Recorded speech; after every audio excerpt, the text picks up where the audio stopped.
قیامت کے دن جب ہم اٹھیں تو یوں اللہ کے دین کی تبلیغ کرتے کرتے اٹھیں، تاکہ قیامت کے دن جب ہم جائیں اللہ کی بارگاہ میں تو یوں کہہ سکیں اللہ ساری زندگی تیری بغاوت کی، ساری زندگی تیرے قرآن کے حکم کے خلاف چلی، ساری زندگی تیرے سجدہ دینے کے لیے نہیں آئے، اگر 7ویں 8ویں دن جمعہ کی نماز کے لیے آئے، مولوی صاحب نے صرف 2 منٹ اوپر کیے، ہم نے کہہ دیا کہ مولوی صاحب اور بلاؤ یہ وقت زیادہ لیتا ہے، اللہ ہم 8 دن کے بعد جانے سے بھی زیادہ دیر تو تیرے گھر میں نہ بیٹھ سکے، لیکن اللہ آخری وقت ہے، میں مر رہا تھا، تیرے راستے میں نکلا ہوا تھا، تیرے دین کی تبلیغ کرتے ہوئے آیا تھا، اللہ کہے گا میرے دین کی تبلیغ کر رہا تھا، جا تیرے 60 سال کے گناہوں کو معاف کرتا ہوں، تجھے جنت کا سرٹیفکیٹ عطا کرتا ہوں۔ سبحان اللہ۔ تو ان ولیوں کے ساتھ جڑ جاؤ۔ تو جناب من حضرت جعفر طیار نے کہا کہ ہم لینے والے نہیں، ہم تو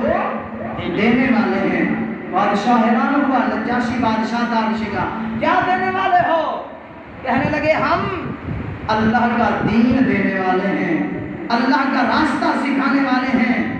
اچھا آجاؤ ذرا ہمیں بھی سناؤ دین کیا ہے تمہارا، قرآن کیا ہے؟ حضرت جعفر طیار وہاں پہنچتے ہیں بادشاہ کی دربار کے اندر، ادھر سے کفار مکہ بیٹھے ہوئے ہیں،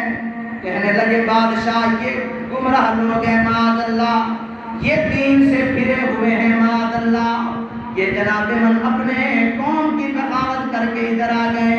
ان کو اپنے شہر سے نکال دو۔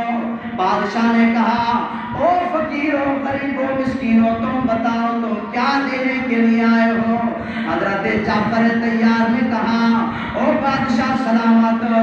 جس کے پاس جو چیز ہوتی ہے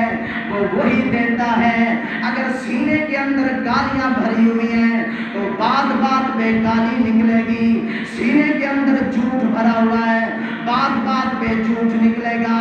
زبان کے اندر جھوٹی قسمیں بھری ہوئی ہیں بات بات پہ جھوٹی قسمیں نکلیں گی۔ جناب من جس کے پاس جو ہوتا ہے